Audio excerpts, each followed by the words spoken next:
Hey everyone, before we begin this week's episode, I'd like to ask you all a shameless favor. If you could take a minute to rate the podcast 5 stars on iTunes and leave a review, it would really help us get the word out about the show and help others find it.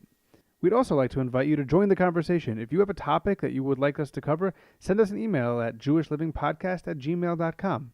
You can either write in or record your suggestion. Either way is fine. Who knows? You may be featured on an upcoming episode. Now, on with the show. The Queen's Jewish Link presents the Jewish Living Podcast, the show that examines the many facets of Orthodox Jewish life. Here's your host, Izzo Zwirin.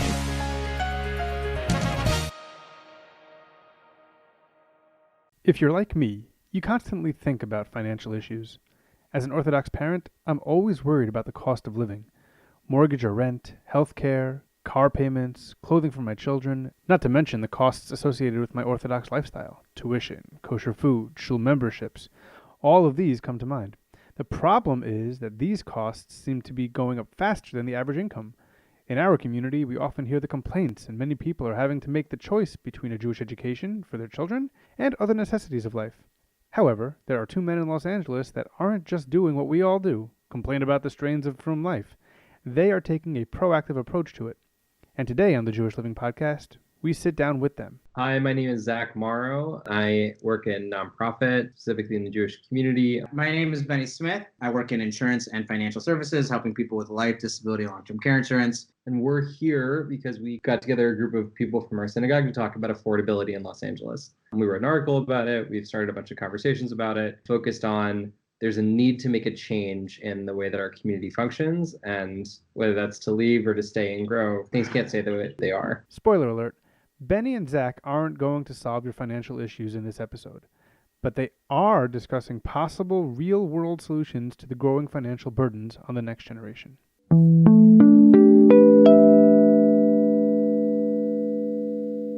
So Zach and Benny, thank you guys so much for joining us. For those listening, we've had a little bit of a snafu trying to get this conversation off the ground, but I'm glad we were able to make this happen. So as you mentioned, you guys are taking on this issue in Los Angeles, which is affordability and from life, I guess, as a combination. By no means, though, is this a topic that is unique to Los Angeles. I feel like this happens all over the country. But what I like about you guys is that you're actually taking on the task of meeting this issue head on. So give us a little bit of background about your role here. So when did you guys decide to start putting this together, and how did you go about doing it? So our show in the summer, B'nai David Judea, they have a weekly series. Since Shabbat ends late, it's called Nosh and Drosh, where they basically have different topics. It meets in different places, usually different homes in the community. And so there was someone who was interested in putting this together for a Nosh and Drosh series, reached out to me since it was something I tried to do last year. And then through that, we had a Nosh and Drosh, although this met on a Sunday instead of a Shabbat, because there was a lot of financial talk, I guess, throughout. We had 4 people on the panel. Zach represented the millennial voice. We had someone who was a boomer who had lived through it with 3 kids, with sending the kids to day school and a home in the community. We had a real estate agent, and we had a head of school. And so we asked them a bunch of different questions, ranging from why does day school cost so much? What can we do to sort of change, I guess, different either views or expectations of living in the community? What advice do you have since you lived through it? What advice do you have to the younger generation? And as millennials, like, what are we thinking, and how are we going to do this? We probably had about 100 people there. And then at the end, one person came up, stood up and asked questions. So, we've all had these conversations individually. Why don't we have this as a group for those who are interested? So from that, Zach and I put together, we sent out an email to the young professionals in our shul asking if they're interested in meeting. And so we probably had about 20 people our first meeting, and another 20 people at our second meeting of this is the issue in front of us, and what can we do, and what are we going to do about this in our community?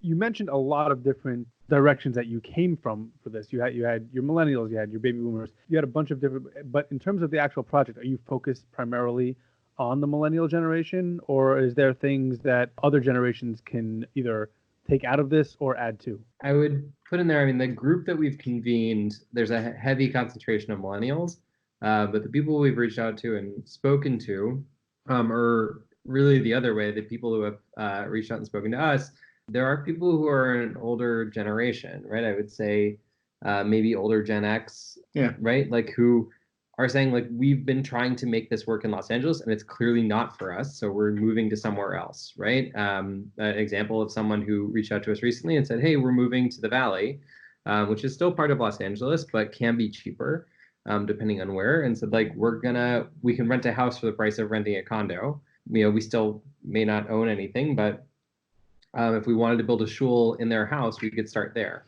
and then build out and grow something larger. What we've tried to do is be very open to the idea of like building something really big, or not necessarily in people leaving, but in working with the community. And one of the things we've tried to do is have a strong call to action to legacy organizations, philanthropists who are across the age spectrum, that like we need to find a better alternative of something to do here, right? It's not that like all of these people should leave. It's not that some should stay, some should go. It's like there needs to be a better solution here. We'd like to see involvement across the age spectrum. And what expenses primarily are you focused on? I would imagine that there's a bunch of expenses that are unique to the Frum population, but which expenses are you kind of focusing your energies on helping out improve, or seeing if there's another way to work around them? Well, as I'm going to take this away from Zach, even though Zach talks about this probably better the best, but we all have basically a triangle that we try to achieve. So there's housing, there's education, and then there's retirement planning or savings. Those are the main three things I would say that at least that we and our cohort try to accomplish. Obviously, I mean, you can always build that out once you have once you're able to really achieve those, you can obviously build that out into, other shapes with more points. But so those are the three main things that we're trying to accomplish. And in LA, so for people in our generation, it's very rare for someone to own anything. If they do, so first we'll start with rent. Before you get to that, just so our listeners know, how old are you guys, if you don't mind me asking? Because we don't know what your generation is. We're 30. You're both 30. Okay. But worth noting, like I'm 30 and relatively newly married, and Benny just had his daughter, and has had like a whole different level of consideration in his mind as to his, what life costs. Mazel tov to both of you. Yeah, thank you. Thank you. But in this group, we have people range from 25 who are just a couple years out of college, who are really focused on their careers, to people who have multiple children who are in their mid to late 30s. So you mentioned that you're trying, I'm going to call it a trinity of expenses: the education, the home affordability, and the saving for retirement. We could talk about the other things that might come out of that later on. Maybe we will get to them, maybe we won't. But those are the three we're going to be basically dealing with, because I feel like those are the things that you guys are primarily focused on. I would assume that any Jewish family, if they are going to cut one of those things in favor of the other two, majority of the time it's going to be saving for retirement. And honestly, I don't think that's unique to the Jewish people. I think that's something that in America, that if you're going to cut an expense, it's going to be saving for retirement. It's a problem that we have across the board in America, not just in our population. But I'm going to assume that saving for retirement is something that gets thrown by the wayside. Correct me if I'm wrong on that. Am I wrong on that? No, I think you're totally right. The real estate agent on the panel was like, yeah, we own our home, but I haven't contributed to my retirement vehicle for like since my 20s. Which I mean, and while it is because I see this all the time, while it's thrown by the wayside, it's one of those things that, our generation will work longer. By the fact that, our incomes are lower, we're healthier, medicine and technology can continue to get better. Our generation will work longer, but how are people ever? Eventually, you have to stop working, and whether it's because you're too sick or whether it's forced retirement, whatever it may be. But how are we gonna? It's while it's the first thing that's cut, it's one of those things that it will end up, for lack of a better word, screwing a lot of people in the generation. I definitely agree with you. I want to push a little bit more on that. For those of us out there that are younger, that aren't married yet, don't have kids yet, I'm assuming it's extremely important for them to start saving now while they don't have a lot of other expenses. What percentage of people that are younger or that aren't married and that aren't even older do you think are saving right now, or at least saving enough? I mean, no one. I think you could say no one's ever saving enough. Well, yeah, okay, fine. But I don't know. I mean, I remember in New York, I would hear people all the time, even out here, people all the time. It's like, well, I can't afford to put any money away because I have all these other things that I need to do. And so some of those things, it's like, well, you need to pay rent, which, okay, you need to live. You know, do you need to pay for lunch every day? Do you need to go on this trip that's going to cost X amount of money? Can you, like, there are plenty of things that we do that we can cut. Zach is able, again, to speak about these things better, but as a generation, there's a lot more of an experiential feeling, which, you know, has its cons to it in terms of, like, well, what are you going to do 50 years from now? Exactly. Yeah, there are smaller things that we do on a regular basis. Large Shabbos meals with a lot of guests. It comes to mind as to be one of the things that we somehow do every week. We're coming up on Thanksgiving now. This episode is definitely going to air after that, but we're recording right before Thanksgiving. That the secular world tends to do these large family and friend get-togethers a couple times a year. We do them every week. So yeah, that's definitely something that we can talk about as a saving. But that's I feel like that's smaller in terms of when you're comparing it to buying a house and sending your kid to school. So I want to focus a little bit more on those couple of things. I mentioned before that the first thing that gets cut of those three is retirement savings. In your basic experience on this, what do you think is the second thing that's cut? Is it saving for a home or buying a home, or is it a Jewish education for the kids? I think we might have a different answer on this one. I think it varies. It really does vary, yeah. Is there a pattern? Like these types of people are more likely to cut the Jewish education. These types of people are more likely to cut the home ownership. I think across the country it varies. You know, we're seeing in cities around the country, vouchers are becoming available. So the likelihood of you choosing to not send your kid to Jewish day school is becoming less likely. What's really interesting in LA, there are starting to pop up alternative options for Jewish day school. Right. So especially with the younger kids, there's a program out here called Nagel Academy or Nagel. It's Nagel. Actually not. It's not? It's not. I thought it was, Nagel Academy. Sorry, if somebody out there is from NEGL Academy that can correct us on the pronunciation, you're more than welcome to write into the show. Right. But it's essentially a young. There's a lot of Torah study available for aftercare after public school. And there are options that are slowly creeping up here or there. Hebrew High has been a huge option, and their enrollment has been strong, even when other supplementary education initiatives have fallen by the wayside in recent years. I think housing, especially in LA, where rent control is especially in Jewish areas, is a pretty strong initiative. There are definitely people who opt to stay in their apartment for as long as they're going to, because they'd much rather afford Jewish day school than they would the other way. So I think it's just a values-based decision. And you said that, Benny, you might have a different answer. No, I mean, I think a different answer in terms of what people would choose. I mean, I think I would say exactly the same thing as Zach. It depends on what each family values or prioritizes more is what they're going to decide to do. I know plenty of people who have said, you know, I want to send my kid to day school because of, you know, all of the things that they'll get from there, the identity and this and that. And then other people who said, I'm saving up to buy a house, I might go to public school. My gut runs to there are sort of like archetypes of Jews that I would not expect to make the option to sacrifice the Jewish day school. And I feel surprised by more and more of them opting out of that, right? So if you're coming from a farther right perspective, you may be willing to opt out of traditional Jewish day school to opt for something a little bit more, to like go to public school or take opportunities for learning, which is essentially like you use your laptop to graduate high school. But at the same time, you could be enrolled in some type of Jewish study program. You're seeing that more from the right? No, what I'm saying is that I think I see that option as growing in the right, something that surprises me that it is growing, right? Like in right, I feel like on the left, the assumption is that they're more likely to opt for a secular option. And I'm saying on the right, they're not necessarily opting for secular as much as they are opting out of traditional space into something that's a little bit more creative.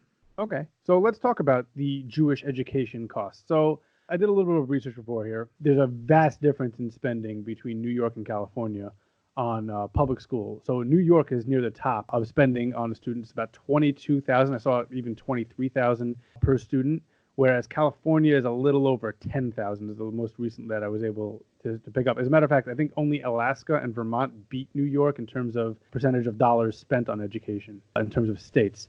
What's the cost of Los Angeles day schools versus, let's say, New York day schools, New York Jewish day schools, and versus California public schools? I mean, if you're looking at sending your kid, I mean, that just take a couple different groups.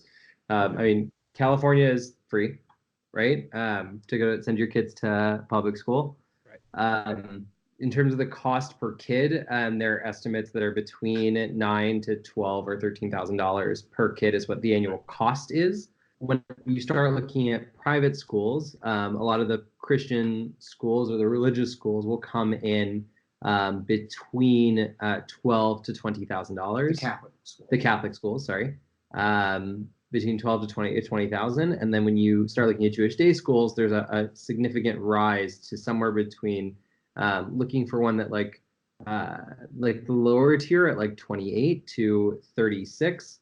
Wow. To where Milken is, where I work, which is $46,000. The tuition stuff is misleading too, because the schools will say that they're like $36,000, and then they're another $5,000 in fees. So like that the idea of these schools, if they ever say that they're I'm only $36,000, is garbage, because they all have at least $3,000 to $4,000. I know I said five, but they have at least $3,000 to $4,000 in fees that Eula Shalhevet, Eula Boys, Girls, and Shalhevet are all over $40,000 all in. Right. So are you talking about the extra fees you're talking about are like building fees, dinner fees, things like that? Exactly. Yeah. So Okay. yeah. Or like Security, right? fee. Like dinner, if you were to talk about optional opt-ins, right? Like there's even more that you can add on to, right? Forget the dinner fee, right? The dinner fee, like your annual donation, whatever it is. I think one of the things I'm proudest of what we do at school is like we want participation, but the participation can be $18 to our annual fund. We don't ask them anything else. That said, like if you were to go all in at Milken, you could easily add $10,000 or $11,000, right? We have a $5,000 Galapagos trip some kids go on. There's like 5 to 6 kids who go on it, but like that is an option if you're in our advanced science tier. The crazy part about that is more thinking about like the kid who goes in who's like really on scholarship. How do they make it work? We have, and I know Shalhevet has a lot of initiatives put in place to afford optional opportunities for kids who are on scholarship. But nonetheless, you got to imagine what it's like being in that person's perspective, right? Sitting there like, yeah, a scholarship kid, and that like everybody else afforded this. I don't, how did they make it? Day schools, so like K through 8 here. So the big ones are Maimonides, or the main Orthodox ones, because I mean, and the conservative ones are also in the same range. So you have Maimonides, Yavna, and Hillel, and then you have and Emek in the valley. The conservative ones, the big ones are Pressman and Sinai. I don't know Steve Mess-Wise, but I assume it's in the same range. Yeah. Those costs, and they rise. So Per like grade, yeah. K through third is one, and then 4 through 6, and then or whatever, or 4 and 5, and then 6 through 8. They range to about, I know Emek is the cheapest, but anywhere between like $22,000 to like $29,000. Obviously, with 6 through 8, the most expensive. Right. As opposed to in other places, those costs were consistently in other Jewish day schools in other cities were consistently between the $15,000 to $20,000 range. There was much less of a jump with the K through 8, although even like newborn to kindergarten is also insanely expensive for something where you send your kid for like 6 hours a week.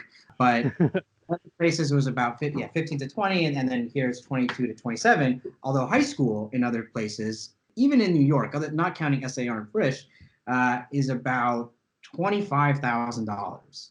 Right. That's exactly right. So, right, and here it's $15,000 more than that.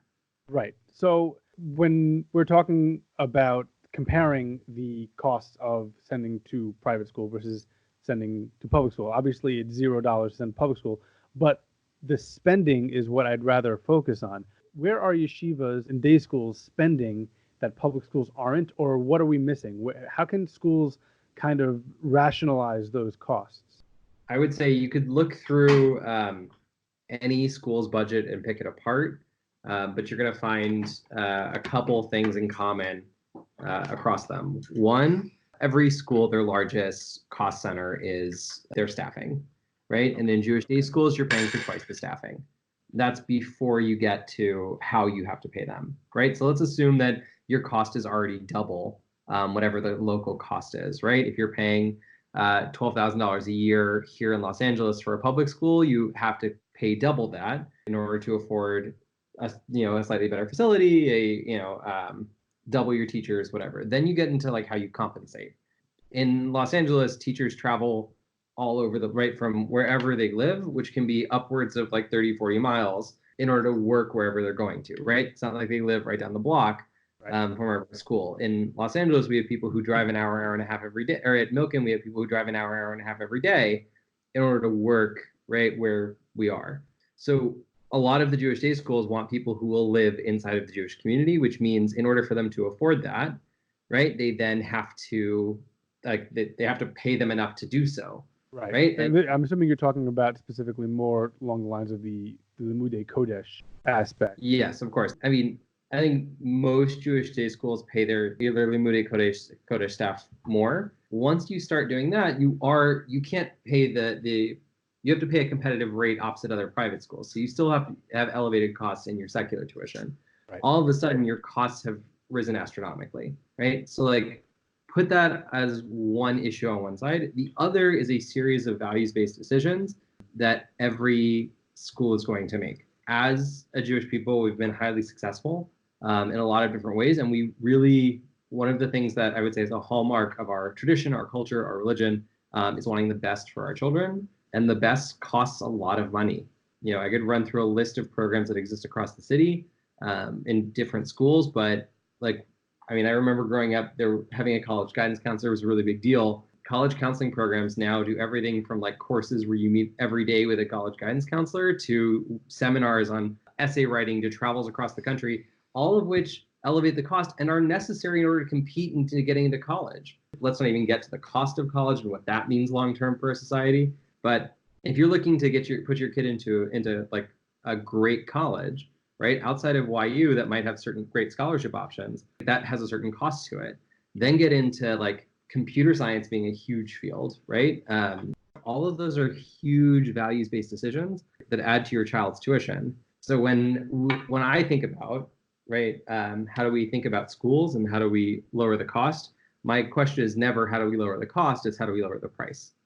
We can spend a ton of time pointing at the schools saying your budgets are inflated, all of your people don't have to make this much, and sure, there's little bits that we can pull here or there. Maybe different people who run schools need to make less money, but the amount that you're going to take out of their budget is not enough to really make up the difference in what they're doing. The reality is we need a drastic option to lower the price of tuition, right? We have to stop trying to tell the schools how much money they're allowed to spend per kid and instead say, we need to lower the amount that we're charging families to send their kids to school, which means there's a magical option we need to find to fill the gap between what the school costs to create and what it costs for us to send our kids to go, or the price tag that we pay. Now, could that mean more parents volunteering to do stuff that currently schools pay for, or is there another way around that?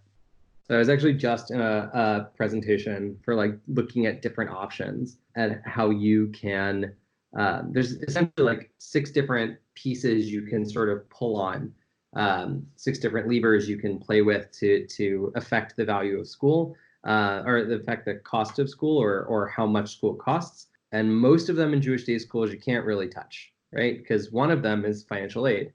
And no matter what cost is, right, financial aid is going to be really important. In fact, we kind of have to, we can't play with that lever to lower the price. We have to use or to up the price. We have to play with that lever to lower it. I think the biggest vehicles that we should be looking at are really endowments, or other creative ways to use space. Ari Siegel's done a lot of work at Shalhevet about, he has a word for it, the gig sharing economy, focused on like, how do we make this building work for other purposes and subsidize our cost of existence. And so they have a relationship with a synagogue that uses their space on Shabbat. That's been quite beneficial for them. But without a serious investment in endowments and long-term financial planning for these organizations, right, raising what's going to amount to be billions of dollars in Los Angeles so that students, the money that just comes off of that money growing is enough to send kids to Jewish day school for, half the cost of what it is now. Without that, we're looking at the costs continuing to rise on an astronomical basis. I mean, costs for Jewish education have risen. What used to be a modest, 5 to 6% increase is now looking at like 10 or 13%. And I think we see that in higher education too. You're starting to see that in a lot of the private colleges are doing those types of increases also. Right, but there's no reason why going to a high school should cost significantly more than sending my kids to college. And it's not keeping up with inflation. Yeah, right, and it's keeping up cost of living increases. But if you're paying attention to a lot of the political debates now, the cost of higher education is also not keeping up with inflation. It's going way past it. I'm not saying that, I'm not defending that the cost of Jewish education is going up more, but it is a consistent thing. And the cost of college then factor in terms of how much money it goes back to how much money am I putting away? Because no one can afford, and I can't afford to spend. If my daughter wants to go to USC, I can't spend $60,000 today. Who knows what in 18 years it's just going to continue to. So yeah, that's why. I mean, and I know we're not talking about this right now, but like putting the importance of putting money away for any of these things, because how are you going to afford, even 18 years from now, how are you going to afford anything? But going back to how to make it work, I mean, it's great that some of these schools individually come up with ideas of, so Shalhev Ed rents out their gym, which is, it's a short-term thing. That synagogue raised $5-10 million and they're building their own building and they're moving out. It seems that none of these schools communicate with each other to like, well, we all have donors. What can we do to maybe spread some of that wealth around in order for, even if my child isn't a right fit for the school, I still want them to go to a day school. So is that of importance to some of these people? But there are also larger I haven't looked into this, but what's the OU doing? What's the RCA doing? Like what? Yeah, we have a lot of these organizations, these national organizations, the RCA, the OU, Aguda, if you want to go a little bit more to the right, Aguda Israel. But there's, what are all these organizations doing? Are there anything? I don't know. And maybe at some point on this podcast, I can talk to those people.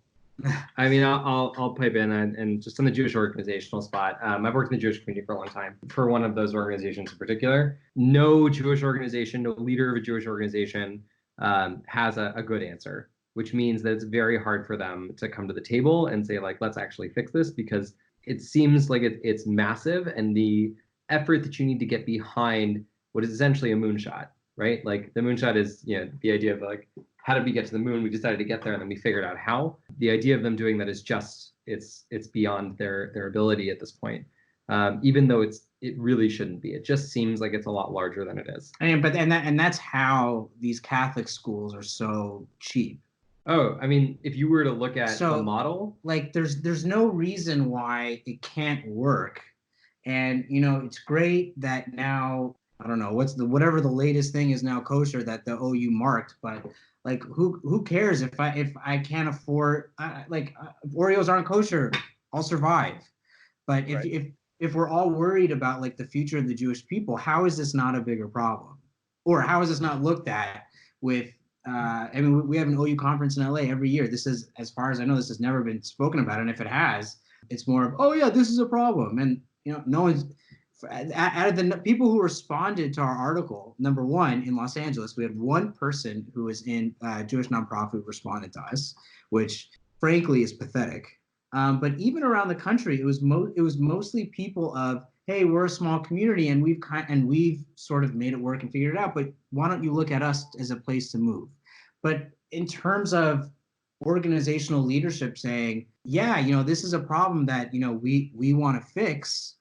So we had two people who did that, but those are people in smaller communities who were also trying to figure out how to make that work there. But the fact that no one from the OU responded to us, no one from the RCA, no one from the Aguda, no one from any of these, or there's one of the people is from a federation in New Jersey. Like, how can we make a difference when it seems that none of these people are even willing to come to the table? So I just want to push on one thing you said about the Catholic schools. I guess the Archdiocese runs that. Do you have any more insight of how Catholic schools are funded? I would actually, instead of looking at the Archdiocese, I'd point you towards looking at the Mormons. I mean, I think the Mormons have figured it out real strong. They have a tithing system, right? They literally took from us. Everyone gives 10% of what they have every year, and that pays for everything. That pays through college. Your kid is paid for. Now, certainly, like, I don't think that we should have everything from the Mormons. There's plenty of the whole Jesus thing that we probably shouldn't touch. Yeah, and Joseph Smith, that's probably problematic. Yeah.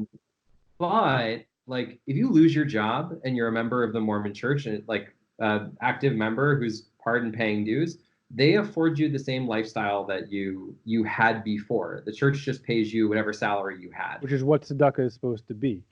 I'm not saying that there's yet a Jewish organization that I would want to tithe 10% to that would completely figure it out. But I mean, you're saying that the Mormon Church, the Church of Latter-day Saints, I think, they're kind of cohesive in that regard. They're already a sect that they don't really have too much subsects that come out of it. You have one basic university that they all go to, BYU. They have kind of monopolized the Mormon name. We, as a people, we have Haredi, and we have modern Orthodox, and we have Ashkenaz and Sephardi. We have a lot of different things going on that aren't going to be able to collect the same way that a church that is singularly followed is going to be able to collect.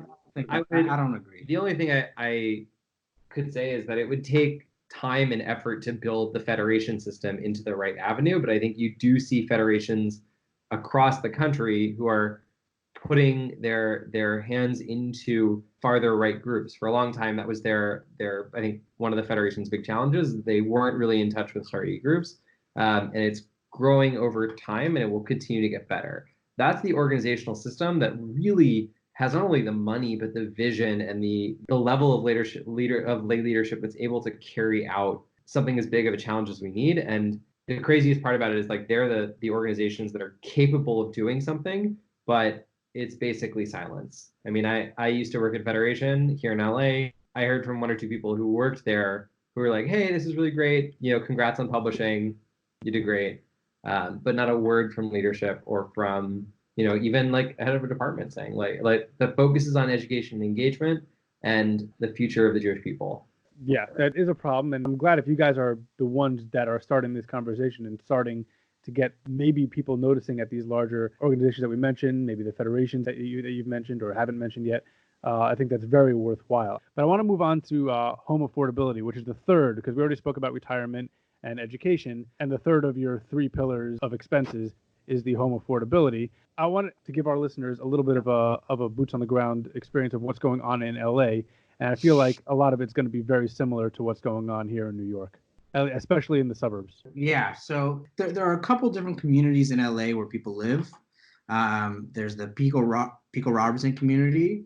There is the Hancock Park community, and then there's the Valley. Okay. Valley has a couple different areas in it, but for all intents and purposes, the whole that's right. Fair. You're lucky that New Yorkers know where LA is on a map. You can keep going. Right. So we're on the West Coast. So I didn't mean to insult all of my listeners there. I apologize. Most young people and most young professionals live in the Pico Robertson area. I would say you have a lot of the Jewish restaurants are in this area. There are a bunch of different flavored shuls for people to go to, from all the way left leaning to all the way right leaning, and there's a lot of rental housing opportunities here. Okay. Hancock Park is mostly older, and then the Valley is also somewhat older, and there are some young people in the Valley. I would say mainly for affordability or family reasons. The hallmark of the Valley, or what people know the Valley for, is like that's the place where you go when you can't afford a place in the city, but you want to raise a family, right? So you've like just gotten married. A lot of single people living in the Valley eventually move to the city. They get married. They then move back to the Valley. Well, Um, yeah, that's a classic like suburb place because city life is not affordable in New York either. At least from if you want a house, you can't buy a really a house in a lot of the city places here in New York. The difference is in Los Angeles, where we live in Pico, is not like we refer to it as the city, but it's not like living in Manhattan, right? Right. We're So it's more we're like living in miles Queens. away from downtown LA and that area. How far away? I'm sorry, I missed that. 10 miles, but there were about 10 miles from it. But yeah, the way that LA is built, and you're not really ever going to be, you can't really compare it to whatever Manhattan is. I mean, I'm Right. sure your listeners will understand that if they ever cross the Mississippi. But I'll just point out that there are parts of New York City that are not affordable that aren't Manhattan. Right. So I'm talking about like a Brooklyn house is going to be, in the high $800,000-900,000 or all the way up to multi-million dollar houses. Right. Whereas if you move to the suburbs, it's a lot more affordable per square foot. Right. So the problem with Los Angeles is that there's not for the Jewish community itself, there's not really a suburb for people to move to that would still be affordable, that actually has anything more than a Chabad, I would say. Okay. So the community that we live in, so in Pico Robertson, you can't get a condo, like a 1,200 square foot condo, for less than $800,000. Wow. So once you move to a house, that same 1,200 square foot house would cost $1.2 million. And you're not on a huge plot of land. The further you move into the suburbs, obviously the houses are in Beverlywood, for example, the houses are bigger, but costs are also like $4 or $5 million for the house. Hancock Park, there are parts of Hancock Park that are very expensive and a very wealthy area. There are parts that are less so, but you're still not looking at a house for less than maybe $900,000 or $1 million. And I'm guessing if you find like a small house, some developer is going to buy that and build a giant house on top of it. Yeah, so that's a huge problem in our community. So because there's a huge demand to live here, right? Because it's the capital of the LA Jewish life is in this area. We're not far from downtown, and now I'm going to talk about from a non-Jewish perspective. We're not far from downtown. We're not far from Century City, and Century City is another big hub for workers. There's going to be a Google campus about 3 miles from here. They're building an Apple campus that's not going to be very far from here in Culver City, which is also another area that people live. It happens to also be very centrally located in the city itself. So because of that will obviously drive up costs. I mean, we see that with rent all the time. Unless you live in an apartment that's rent controlled, you're looking at, a 2-bedroom apartment for $28,000, $29,000, $3,000 a month, which for a new family can be cost prohibitive. And so as rental costs go up, and for new families that are moving in, a ton of their money is going toward that. Even if you want a 1-bedroom, you're still looking at $2,400 a month. So that then I want to buy a house. Well, okay, so how are you going to afford to buy that house? So you can save up all your money as much as you can, but 4 houses down the street were bought for $1.5 million, torn down, built to the property line, and now some developers trying to sell them for $4 million, for $5 million, which then perpetuates the cycle of, well, now I'm really never going to be able to move. So that's really, I would say, for people who are trying to figure out what the landscape, I would say that's really the landscape here, is that costs of these places, whether they're condos or houses, are just becoming totally unaffordable for people who even don't have bad incomes. If you're making $150,000, $200,000 as a couple, these places are still becoming so cost prohibitive that people are just figuring out, okay, so what's going to be our next step, or where are we going to go? Exactly. And I do want to get into some of the ways that you're going about solving these issues, but I do want to bring up one more thing, unless either of you have anything else to say on the home affordability issue, because I think those are specific things that are going on in LA, but they're very relatable to communities, at least here in New York, where you have some that are affordable, but even those are rising rapidly. I don't know that I'd be able to afford my house today that I bought 4 years ago, because the prices are going all the way up. And I feel like a lot of people in my community in West Hempstead, Long Island, are having that same type of experience. So the thing I would just add really quickly into like specifically in that note, what's really interesting about certain Jewish areas in the city, not so true with the Valley, but becoming more and more true, is that because of the way we spend money and the way that we hand down money across generations, there aren't crazy financial dips the same way that there are for non-Jewish areas. In Robertson in 2008, 2009, whenever the crash happened, house values dropped a little bit, but they didn't tank, right? Because we had a lot of people who were relatively financially secure or who had like enough funds to be able to like make it through, or who hadn't taken risky mortgages, and we didn't have as many local troubles in the community. So your values dipped because the economy dipped, but it wasn't crazy. Even the house prices didn't dip that much. Like, yeah, some of them lost. There were some neighborhoods that the house prices went up even during that crash. I have one friend in the Valley. Like, my hope for a long time was that there's going to be a dip. There's going to be an economic dip, and that's going to be my moment, right? Like, I'm just going to wait, and I'll rent and rent and rent until that moment comes. There's going to be a dip, and then I'll buy a house, and then I'll have it, right? I'll have gotten in the right moment. I have one friend who did that in the Valley, but literally he found the only house on his block that like the guy was just in the wrong place, like financially in the wrong place, and he dipped the price, and he managed to snap it. Yeah. And he got a ridiculous deal. But that's one house in a huge area. The house values have basically doubled in and around there in the last 2008. Since the last 2008.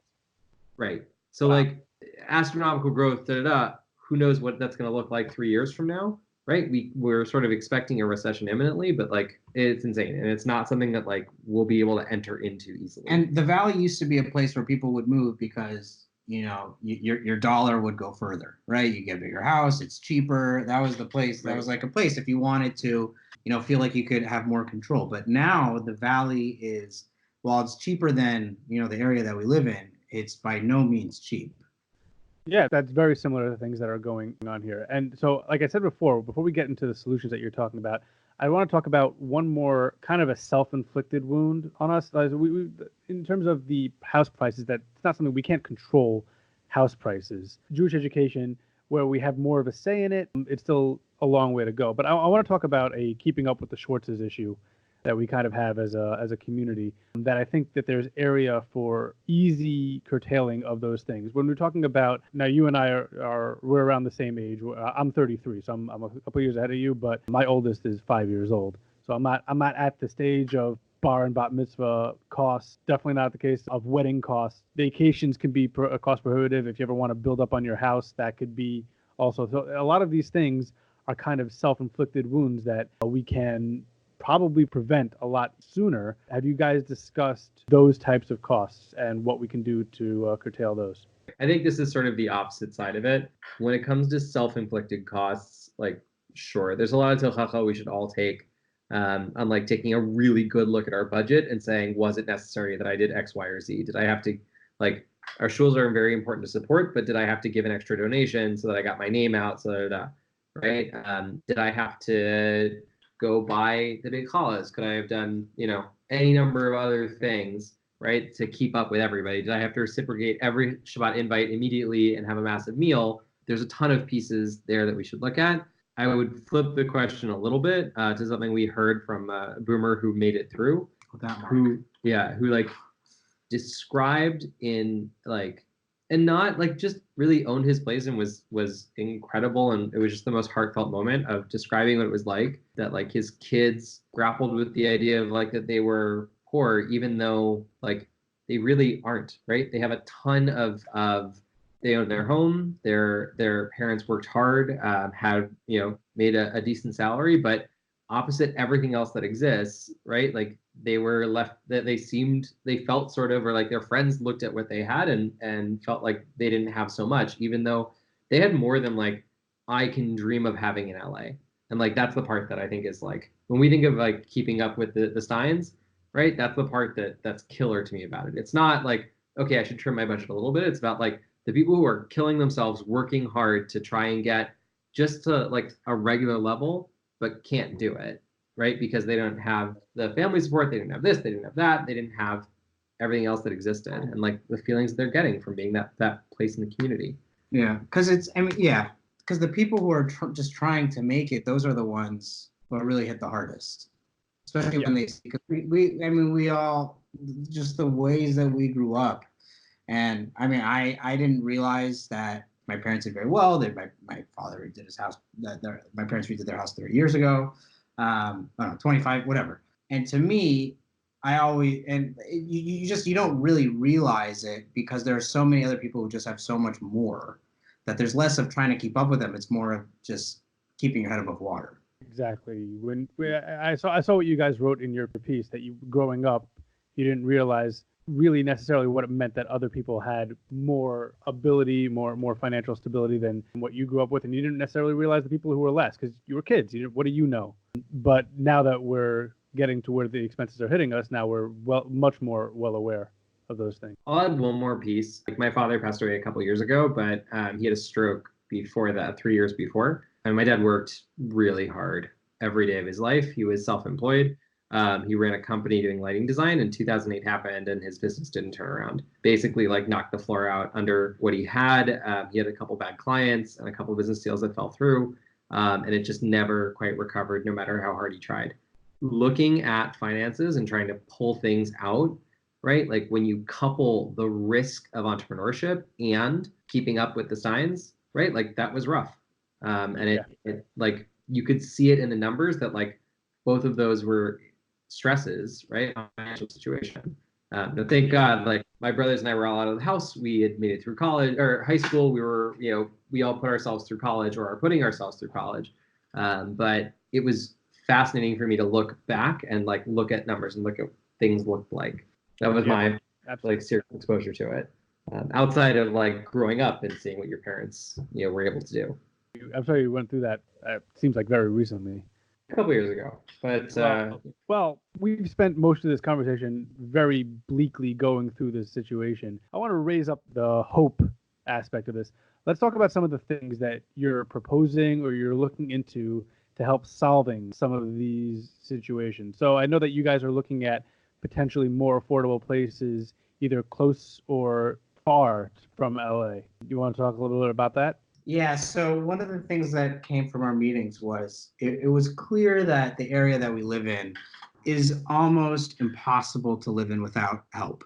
And so LA itself has its own sort of baggage that, some people wanted to have, some people didn't want to have. So we had a few different options, and we, as a group, we was like, okay, so what are we going to move forward with? So the first one obviously was stay in LA and stay in this area and see if we can have a moonshot and somehow make it work, which people sort of felt that was not a good use of time. The next option was to really stay within an hour of LA, because for various reasons, career, family, people felt that they needed to be close to LA.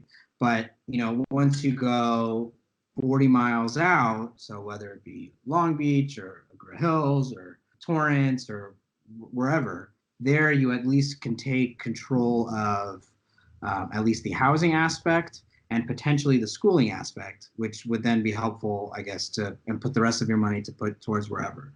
There was an option of really just moving somewhere else and starting a community. That also wasn't super popular because it would be much harder than I think we would have thought. And then the last option was we all choose to move to an existing community and just, have revitalize that community, whether it needs revitalization or just have like a nice young cohort come in to be a part of this new community in some other city, Houston, Jacksonville, Denver, wherever. So and which one had the most popular response? The staying within an hour of LA and moving somewhere else. Oh, wow. So like the geographically closest and furthest options. So I will say that most of the people who choose to stay in LA are making, I think the loudest voice comes from those whose careers are based here, right? LA is an entertainment city. And so people who have jobs that are based on entertainment, whether that's, you're an entertainment lawyer or, you're a filmmaker, LA is a really important place for you to be around. And you'll suffer, right, the hour and a half, 3 hours that it ends up being for you in a car to get to or from where you're going in order to make that work, which is is fair, right? I mean, it's increasingly becoming a technology city also. So people who eventually work for Google, Apple, friends who work in tech right now, like they're fine where they are, but they're willing to move out a little bit farther and commute in order to make it work.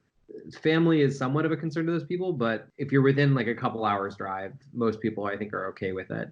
It's really a career move that people want to stay close.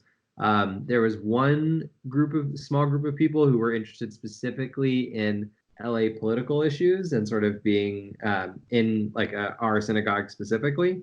And that is, they couldn't move from the synagogue. So it would be, for their interest, would be creating community somewhere nearby. Is it possible that both options succeed? Like some people stay close and some people move further. The way that we've evaluated options is by returning to a triangle or the Trinity. You know, when you think about it, if you stay in LA, you can maybe have one side of the triangle. If you're to move somewhere else, an hour outside, you can maybe have two. And if you're to move far away, right, like Houston or a Jacksonville or a Denver, you may be looking at all three, right? And that valuation, when you start future projecting, becomes hard for people to really understand the costs that are associated, no matter how much talk you have about it, right? So there's this sort of cognitive dissonance about Los Angeles, and like, even if you move within an hour, you're still going to end up paying Jewish day school prices in LA because real estate will rise in a place like Long Beach in 10 years. And so like, I think we're somewhat skeptical about that option long term, even though it's certainly popular now. And if you went now, you might do really well in 10 years, but there's also a little bit more risk associated there versus the other option, which is people leaving to different areas, where I think you're guaranteed more sides of that triangle. The issue I'll say about with people leaving, we found the farther you go outside of LA, the more sides your triangle takes on. And all of a sudden goes from being a triangle to an octagon, whether that's the type of place people want to live or what it seems like. And so we've, I think, adapted what that option might mean for us long term, more as a network of people across the nation, where like, if someone from our community is looking to leave and to go somewhere else, they might be able to reach out to a network and say like, hey, where are people? And use that as an option of places to go, to find like-minded people. Because that was really the biggest problem of, so, because for the people who were staying in LA or in an hour of LA, you were able to at least have the communal aspect of what we currently have. So if we start a community in Long Beach, for example, which is about an hour, 45 minutes, an hour away on a good day, you can set up a satellite shul. So you get the shul, aspect, you get the community of people that are there because you're moving with your friends or like-minded people, whatever. And so while you might be giving up some financial stability, you at least have a lot of the things that you want from a communal perspective. Once you move out of LA, the issue is, how do you bring other people with you? Because the cities that people choose, they're choosing them for a reason. And so what might resonate with Zach to move to a city is not going to resonate with me. So how do you get a group of people to move somewhere else where they may not have any connection to? There's also the thought of, would a town like that consider this like a kind of an invasion? Like, oh, the LA people, they're coming to Houston, they're going to change our thought process on how things work. We wouldn't go to a place without, like, because it would be in conjunction with whatever the community is there. I will say, I think on the Jewish world, I don't see it as much. I think a lot of Jewish congregations in smaller areas are very open to welcoming, and like we've seen, are very open to welcoming more Jews to their town, even if they're not totally like in the same agreement. The thing that I thought was funny when you mentioned it is that there was an article, I think about Delaware, maybe not Delaware, or one of the Dakotas, something with a D, I don't know, like a couple weeks ago that I thought of. The state created a program where if you work remotely, you can get paid essentially to buy land in the state and move there. Where it's like, oh, look, viable option. That sounds great. And if you continue to read the article, it says that like residents are really like, they don't like people from Los Angeles who have overwhelmingly started moving there. And so the residents of the area are revolting. But I think that's more of something that's happening inside of a secular box more than something, or like a non-Jewish box specifically, versus one that Jews are involved in. Exactly. So for those of you that want to stay in LA, is there anything that you're doing specifically that's targeting tuition costs? Because that was the bulk of our conversation earlier. No.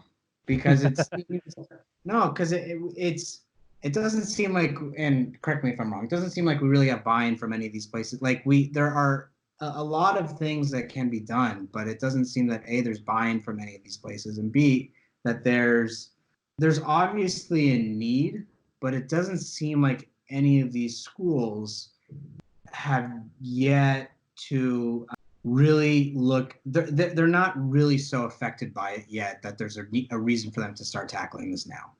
Yeah, the only thing I would say is that we aren't doing anything about it, and I think it's more because we don't have the leverage or the political power to make it happen. I think we tried an avenue of generating political power, which was like trying for groundswell, and it was met with like we put a piece out in a Jewish publication, and there was no response from leadership, right? We are actively looking and want to partner with legacy organizations and senior level philanthropists to make real change on that issue. But there really has been a lack of interest and inability, lack of willingness to come to a table to discuss it. The thing I will say is we have a close friend who works very closely with legacy organizations, and he's been hounding them for years on this issue. So not that we can count his work for work that we've done, but we have seen a pattern of like lack of willingness to come to the table on it. And so like I think that's where we're at with it. Like there are people who are trying, and great for them to try. We're gonna have to try and work on a different angle. Yeah, and yeah, because those are also people who have the means to really tackle this head on. Right. They're much better equipped to do this than we are. Yeah. All right. Is there anything else that you think is important information that you think listeners should know? It's a short narrative, but an important one. We spoke to a friend of ours, David, about this issue specifically. And one of the things that he said that, really rang true was that he lived in LA 8 years ago and left for school. All of his friends, 8 years ago or 7 years ago, were talking about this issue and saying like, we can't stay in LA, it's too unaffordable, da da da. And he finished his schooling, finished all of his, was working in a different city, moved back. And he's like, and 7 years later, here we all of them have left and moved elsewhere, and we're still we're back here at this place having the same conversation, and people who've responded to our article from LA, have said like, we had this conversation in LA 30 years ago and it's still an issue. More information, things that people need to know. They need to know that this is an issue that is going to it's not just affecting us, it's affecting non-Jews as well.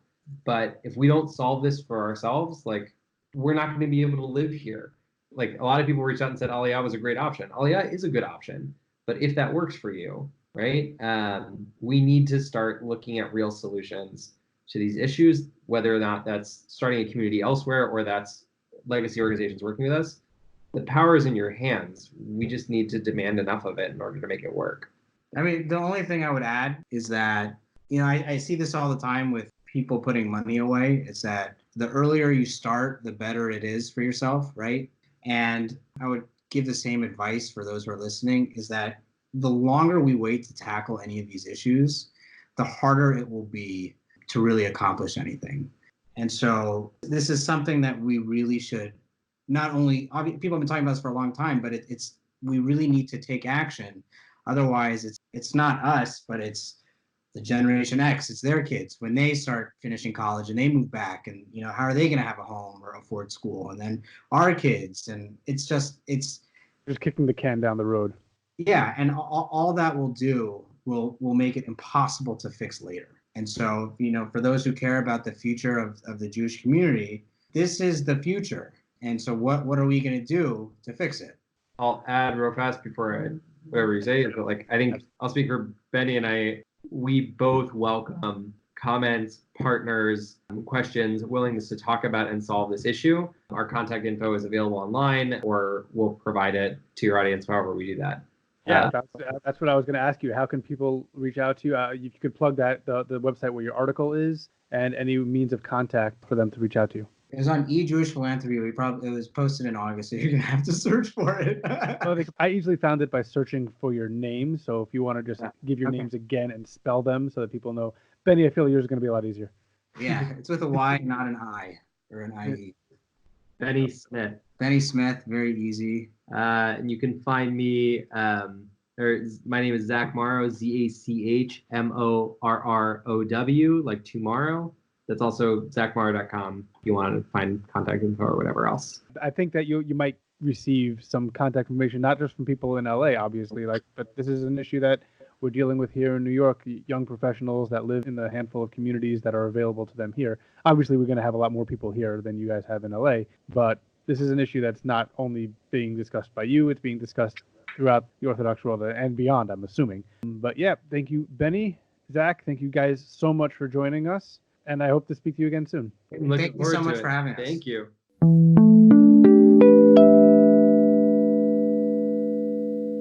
My thanks to Benny Smith and Zach Morrow for joining us this week. One more note. After we finished recording, Zach mentioned that some schools are considering a tuition freeze, meaning that the tuition that you enter the school paying is the tuition you finish paying when the child graduates. This would be a welcome change and provides many prospects to future generations. We'd love to hear your ideas on improving some of the financial burdens on today's Frum populations, and whether some of the issues we may have missed on today's show warrant further delving into. Reach out to us on social media or use the hashtag FrumFinances. We'd also love to hear your opinion via email on any of the topics discussed today or on previous episodes. Until next week, Kol Tov. The Jewish Living Podcast is produced by Swirly Pikus. Our theme song is The Band by A.B. Rottenberg from Journeys 4. You can email the show at jewishlivingpodcast@gmail.com. You can also find us on Twitter at Jewish_living. The Jewish Living Podcast is recorded in conjunction with the Queen's Jewish Link.